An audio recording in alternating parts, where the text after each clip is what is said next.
Welcome back, everyone, to another reaction video. Well, from time to time, I like to take a look at some things that are going on in current events, and it seems like we've had a lot of current events lately. So in previous episodes on these topics, we have talked about some of the things going on in the world, and there's been a lot going on for quite a couple of years now, but especially in the last few months concerning Iran. And I know that occasionally I get folks who comment from Iran who are fans of the channel, and I'm grateful for each and every one of you. I have a friend who is a fellow presenter with Rachel's Challenge who is Iranian himself, and is very keenly aware of what's going on in there and over there right now, and has a real heart for what's happening and the things that are going on for the people. And that should be the primary concern here, is that we remember whatever's going on with governments, that there are human beings, that there are lives involved, and a lot of people have died lately, and we're not hearing a lot about that. So I thought we would take a look at it, because I myself am just not nearly enough educated about this topic, and it does fit into history, because the United States in particular, as an American, I know that our government has a long history of meddling in affairs in Iran. So we're going to take a look at Iran is about to break from Warfronts. I'll put the link down in the description so you can check it out without my commentary. I'm here to learn, but I'll also add what I can to the commentary and what I see and just my own observations and thoughts on things. And I invite you to do the same in the comment section. Just keep it civil, and let's always remember that we can disagree without being disagreeable. Let's dive in. Oh, what's that sound? Oh yes, dear audience, those are the drums of war, beating loud over there in the Persian Gulf, louder than they have at any point since the United States invaded Iraq in 2003. And that's an important point that he makes right off the bat, because from all accounts, it seems that the military buildup, which honestly has been kind of quiet, right? You know, there's been other things in the news that have captured our attention, the Olympics and, you know, stuff that's going on in other places. And very quietly, the U.S. has been building up a massive, in particular, air power. I was just in the Middle East a couple of weeks ago. I got home a little over a week ago from Jordan.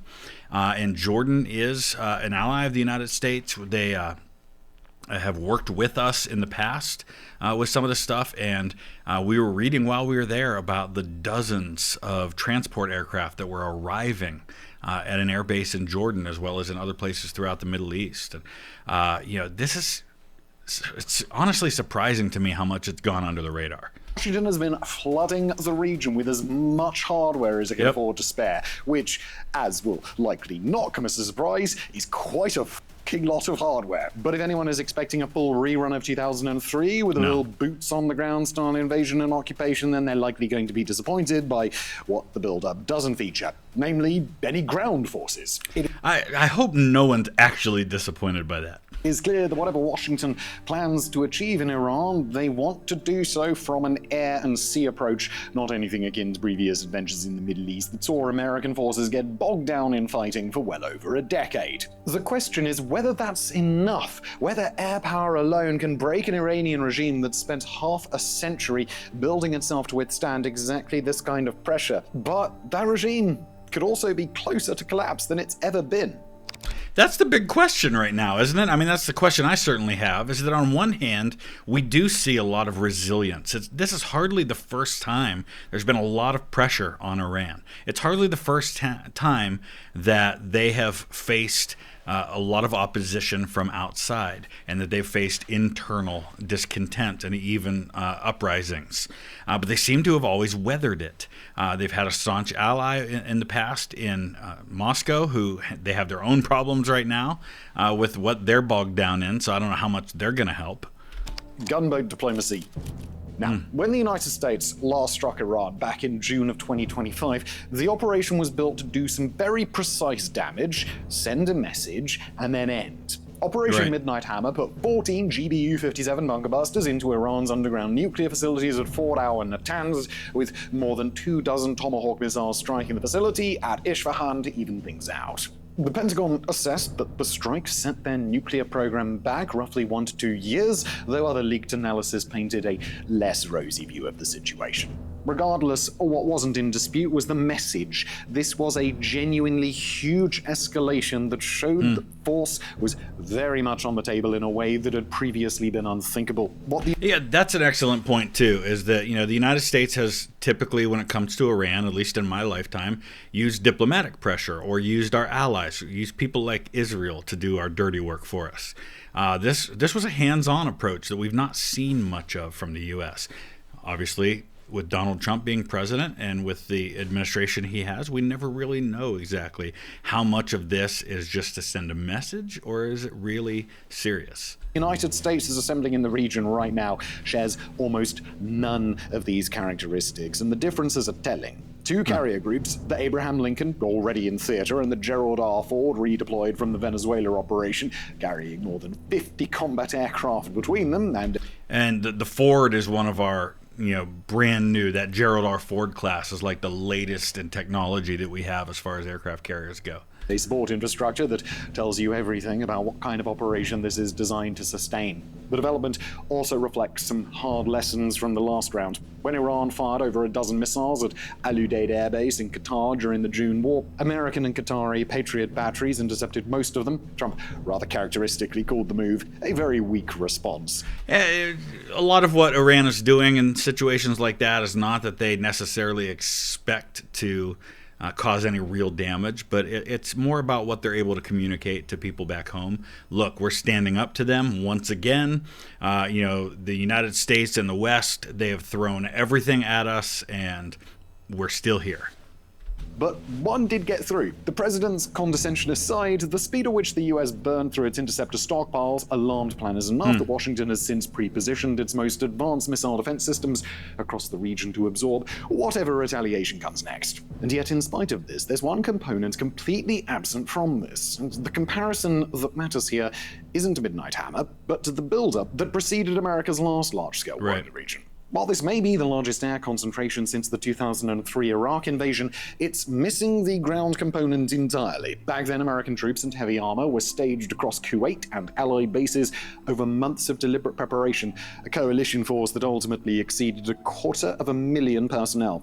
That's really crazy when you think about how many people were involved. But, it's also part of the nature, the changing nature of warfare, right? We're dealing a lot more with drones. We've got more precision than ever when it comes to our air assets. So there's probably a lot of confidence that much of the work to be done can be done from the air, and then you rely on the people in Iran and whatever assets we have on the ground, which I'm sure we have assets on the ground there, to kind of get that moving and maybe equip some of the people in Iran. That's kind of what we did initially in Afghanistan, right? It was the Northern Alliance. We were trying to use assets on the ground instead of sending massive amounts of American troops. Tactics were clear. If they were going in, they were going in guns blazing. None of that is present here, and nobody in Washington, not even the most hawkish voices in the administration, is seriously proposing a ground war at all, let alone anything that would resemble the Iraq War-style surge back in 2003. So what exactly is Washington planning to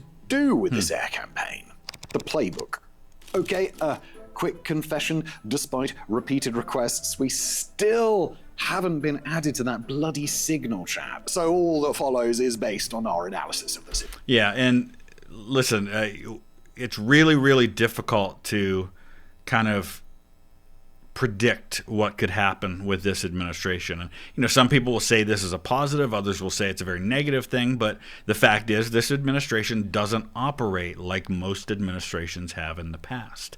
And so it's really hard to look back on comparative situations and say, well, this is what the U.S. would typically do here, because we just don't know what the U.S. is going to do this time. Situation rather than insider knowledge. Although, Hexeth, if you're watching this, how about a sneaky invite? You know you want to.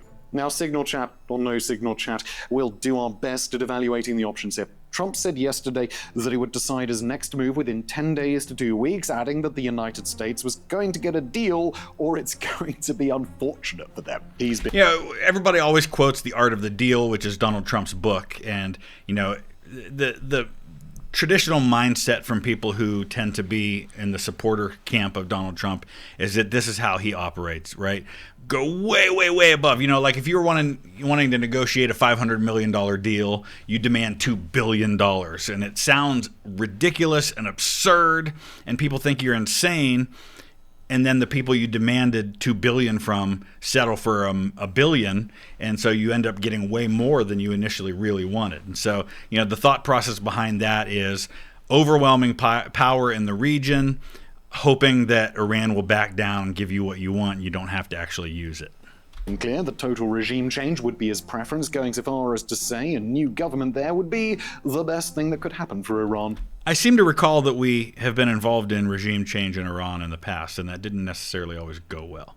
But has also been attempting to find a diplomatic route in lieu of military action. And look, this isn't exactly a let's all sit down and reach a compromise sort of negotiation. I mean, rather, Washington's approach has largely consisted of surrender, or we're gonna fucking bomb the shit out of you. But a Wall Street Journal article published that same day revealed that the administration's internal deliberations are not based on a simple choice between diplomacy and a full-scale regime change campaign. Senior aides have been presenting Trump with options that start small and work their way up. An initial limited strike targeting a handful of military or government sites, designed as something of an opening shot.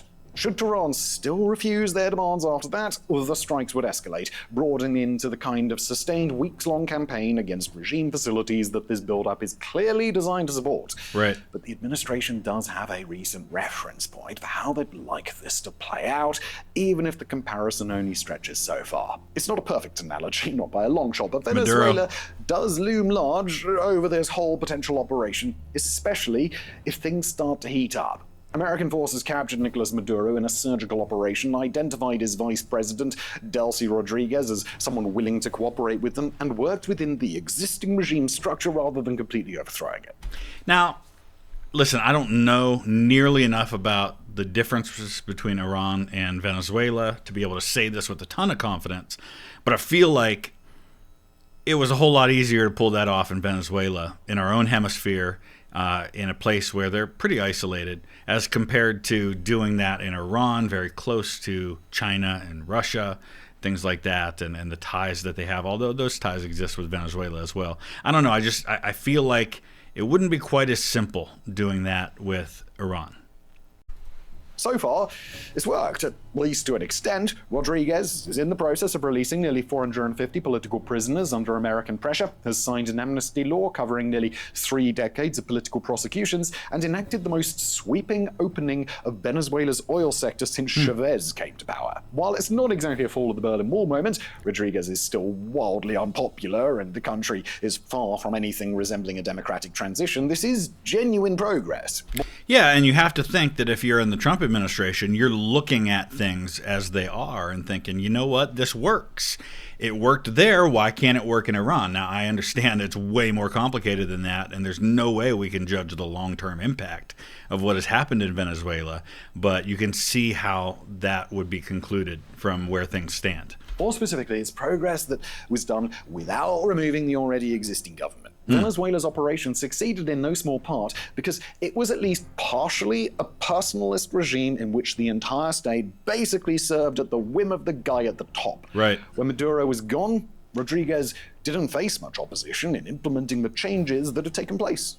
Iran ain't that. While the Supreme Leader certainly has his fair share of power, the IRGC has a significant amount of autonomy and won't be especially inclined to simply roll over in the event of a hostile takeover.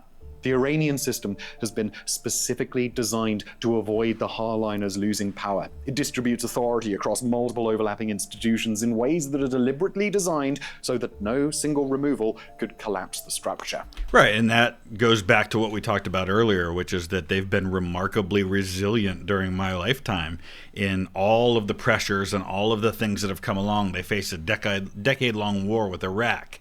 You know, they've faced multiple times where they've been very isolated in terms of the rest of the world, and yet they have endured.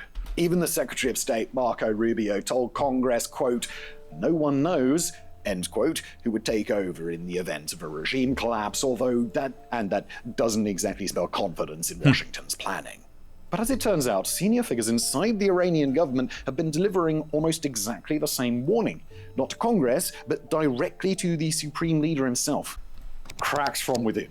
While we can't be quite sure about what would follow in the wake of action from Washington, we'd be remiss if we didn't mention that the regime is concerned, to say the least. Four current Iranian officials told Reuters in early February that senior figures had gone directly to Khamenei with a warning. Public anger over the recent crackdown had reached a point where fear was no longer functioning as a deterrent, and that if American strikes came on top of renewed protests, the system itself could collapse. As we've been covering in our recent episodes on the state of Iran's domestic crisis, the scale of what happened in late December and January was unlike anything in the Republic's history, with at least 7,000 killed and over 50,000 detained in a crackdown on protests, with some estimates of the death toll exceeding 30,000 in the span of just 48 hours. Let that sink in for a minute. Don't let that number pass you by without taking time to consider that these are 30,000 people who are fighting for what they believe in, who see their government and want something better for themselves. And, there's honestly not a difference, as an American, the tens of thousands who died in the American Revolution were fighting for largely the same thing.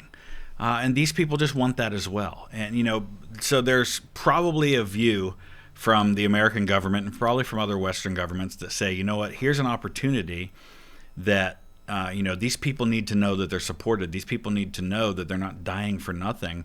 How can we take advantage of this? How can we, and obviously the selfish view of that is that, well, what's in it for us, right? What does it mean for the United States and for the UK and others to have potentially a friendlier regime in Iran? The visible unrest has subsided since mid-January, but it's changed form rather than ended. 40-day mourning ceremonies, the Shia tradition marking the end of the grieving period, and the very same that ironically helped kickstart the 1979 revolution that brought this regime to power, have turned into recurring flashpoints that the government can see coming weeks in advance, but apparently cannot prevent. So he mentioned there about them being Shia, and that's an important aspect of this, is that while they're all Muslim, right? Other Middle Eastern countries, Jordan, Saudi Arabia, Iraq, other places, there is a difference. The Shia Muslims in Iran versus the Sunni Muslims in most of the other states in the region. We shouldn't make a whole ton of that, but it is a significant difference in mindset and a view of the world, things like that. I was talking to some people about that in Jordan, some Muslims, and they were like, yeah, they're Sunni, we're Shia, we're Sunni and they're Shia, but, we're all Muslims, so they kind of downplayed it a little bit. So we probably shouldn't make a ton of that. When memorials for those killed on January the 8th arrived on February the 17th and 18th, demonstrations broke out across at least 7 provinces. Security forces opened fire on mourners in Ilam province, and the Iranian Teachers Union launched a nationwide strike in solidarity. Meanwhile, in Abdanan, hundreds more turned out despite a full communications blackout, filling the streets with car horns and anti-regime chants until security forces once again opened fire. But rather than address the grievance fueling all of this, the regime has trained its crosshairs inwards towards its own political class in the largest purge of reformist politicians since 2009. Azar Mansouri, head of the Reformist Front and advisor to President Khatami, was arrested at her front door by IRGC intelligence earlier this month after she publicly condemned the killings and refused to accept the official line that the dead were rioters. So this is sending a message. These are people who are part of the legitimate government who have spoken out, and they're being removed, and they're being replaced with people who are more sympathetic. Separately, a former lawmaker named Ali Shakuri Rad was taken into custody a few days later after a leaked recording surfaced in which he alleged that security institutions had deliberately injected violence into the scene to give legitimacy to their crackdown. In total, at least 7 prominent reformists were arrested, with another 7 summoned to court. At the same time, arrests and executions of civilians have accelerated dramatically. At least 58 prisoners were hanged between February the 14th and the 17th alone, while fast-tracked revolutionary court trials have begun sentencing participants in the January uprising to death at an unprecedented rate, and have a long track record of including children as targets. Washington, for its part, appears to be reading the moment as something it can use to its advantage. US officials confirmed to the Wall Street Journal that the country smuggled roughly 6,000 Starlink satellite internet terminals into Iran during the protest wave, allowing demonstrators to circumvent the blackout, and doctors to report casualty figures that dwarfed the government's official count. This is huge, right? This is, getting that communication. It's not just about what can come out of there, but what can go back in. The same thing was happening, say, in World War II, where they would have the little smuggled transistor radios, or they would even build radios in prison camps and things like that. Starlink is our modern version of that, right? It's a satellite. It's the ability to have a very small receiver that can connect directly with the Starlink satellites and get internet access that is not blocked by the landlines in the government. The regime responded with home raids and criminal penalties, but the logic connecting that operation to the carrier strike groups offshore is straightforward enough: degrade the regime's infrastructure from above while keeping the population connected from below, and bet that the combination generates the kind of internal pressure that air power on its own has never managed to produce. It's a strategy built on the premise that the Islamic Republic is closer to breaking than it has ever been, and that with the right combination of pressure, it might not need to be invaded to fall apart. But whether Washington tests that theory depends on something that has so far received far less attention: the ultimatum. For all the talk of an imminent American attack on Iran, one of the less recognized aspects of Trump's approach so far has been just how consistently he's prioritized diplomacy, often to the visible frustration of Israel, which has been pushing him to skip straight to strikes all the time. And while we can't exactly blame you if you don't equate either Washington's current positioning in the region or Donald Trump himself with pacifism, the fact remains that the administration has chosen to keep talking when it could have just started bombing last year. Let's acknowledge that. And we do ourselves a disservice when, because we find ourselves almost universally disagreeing with a politician, that we get to the point where we are completely incapable of recognizing something good being done. And it works the other way too, right? You can get to where you're so indoctrinated into supporting an ideology or a politician in particular that you are just completely blind to things that you would probably normally call out. It's important for us to get away from both of those, right? No politician, no leader always gets it right. And if you find yourself 100% of the time agreeing with anybody, I would start to question whether or not you have any original thoughts of your own. You should disagree with people sometimes, and you should be able to acknowledge when, hey, you know what? They got that right. Doesn't mean I'd vote for them, doesn't mean I think they're doing a good job, but on that issue, they got it right. It's important for us to be able to do that.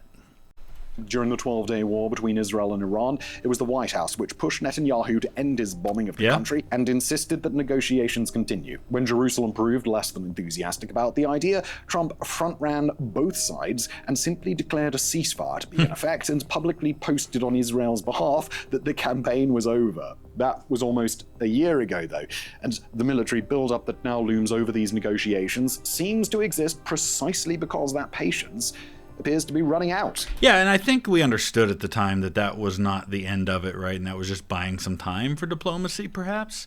But the deal that Washington is demanding bears no resemblance whatsoever to the one that Obama struck with Tehran in 2015, and the odds of a repeat of that agreement are essentially zero. That deal, which capped enrichment but left Iran's military and proxy military programs untouched, is viewed by the current administration as having directly enabled the very threats it's now trying to dismantle. And I don't think that's just the current administration. I think that was Republicans in general largely viewed the Iranian deal that way. I think it was one of the things that Trump ran on in 2016.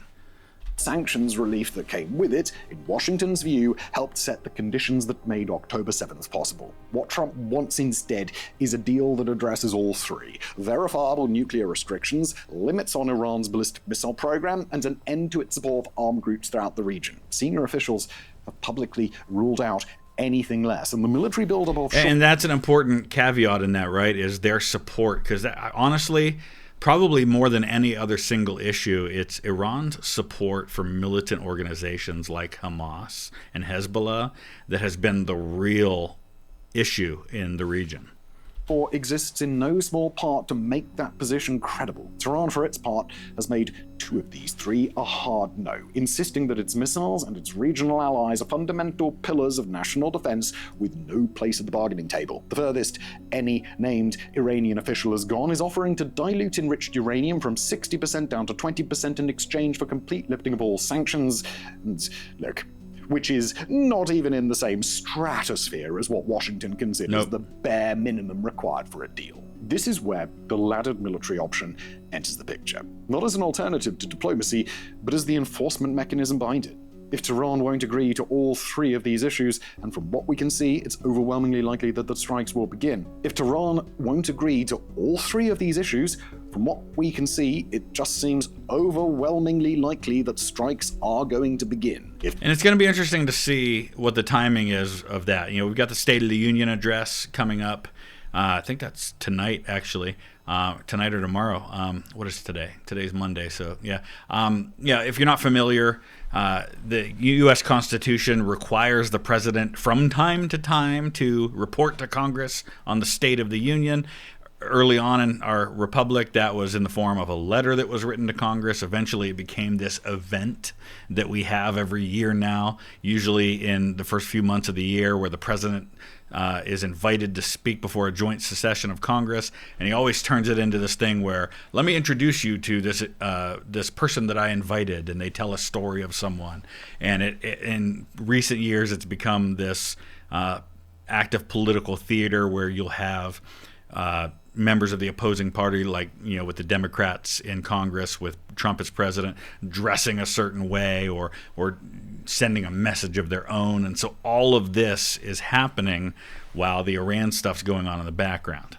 Those strikes don't produce compliance, they escalate, and they keep escalating until either the regime accepts American terms or ceases to exist in a form capable of rejecting them. Could it actually work?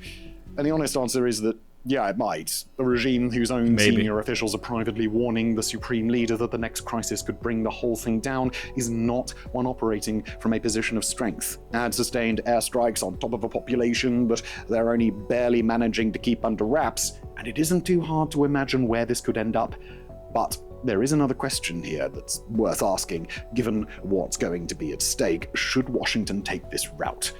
What happens if it doesn't work? The assumption underpinning the entire laddered approach is that at some point along the escalation curve, the pain becomes unbearable enough that Tehran will have to capitulate. But whether that assumption holds increasingly depends on who you ask, and on this question, the people who study Iran for a living are genuinely and deeply split. The case for strikes rests on a straightforward reading of everything we've documented throughout this episode. Iran is weaker than it's been at any point in its history, and a sustained military force applied to a system already buckling under mass protests could finally break it. Analysts at institutions that carry real weight in DC politics, from the Washington Institute to the American Enterprise Institute, have been arguing for the last year or so that these current vulnerabilities represent a once-in-a-generation window that will not be repeated anytime soon. Others have argued that holding out would only work as a viable path if it was the United States who blinked first, which Iran seems to believe to be a genuine possibility. Yeah, I mean, as I look at this, I'm looking at all the stuff he just mentioned. You've got, huge protests that have happened. You've had a crackdown on it. You've got a situation where we are better than ever equipped to be able to still communicate with people inside during all of this because of the nature of Starlink and the satellite internet that's available. You have a strong key backer of Iran, otherwise distracted with its own issues with Ukraine. You have a situation where you're dealing with a Muslim government, but it's a different type of Muslim government, as I mentioned earlier, than the others in the Middle East. They're also not Arab. They're Persian. They don't speak Arabic. They speak a different language. They are a different heritage. So there are some differences there, even though I kind of tried to downplay those earlier. So you also got, in Donald Trump, a president who's probably more willing to do things other presidents haven't been willing to do. All of it means it's going to be interesting to see what happens.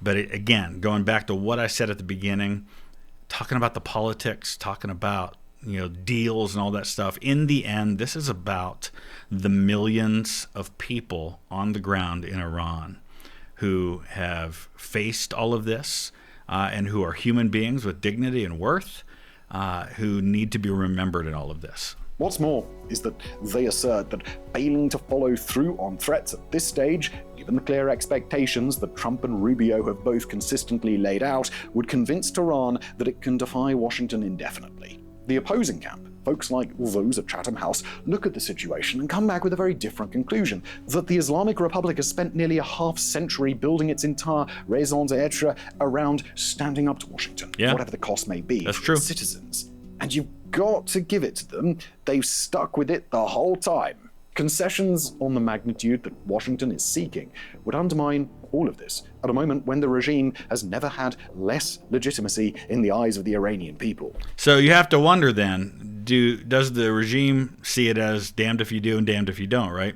If we give in to Washington, do we hang on to power? Well, maybe, but do we also weaken ourselves even more in the eyes of the people to where they don't care and they just really rise up, even more than they already have?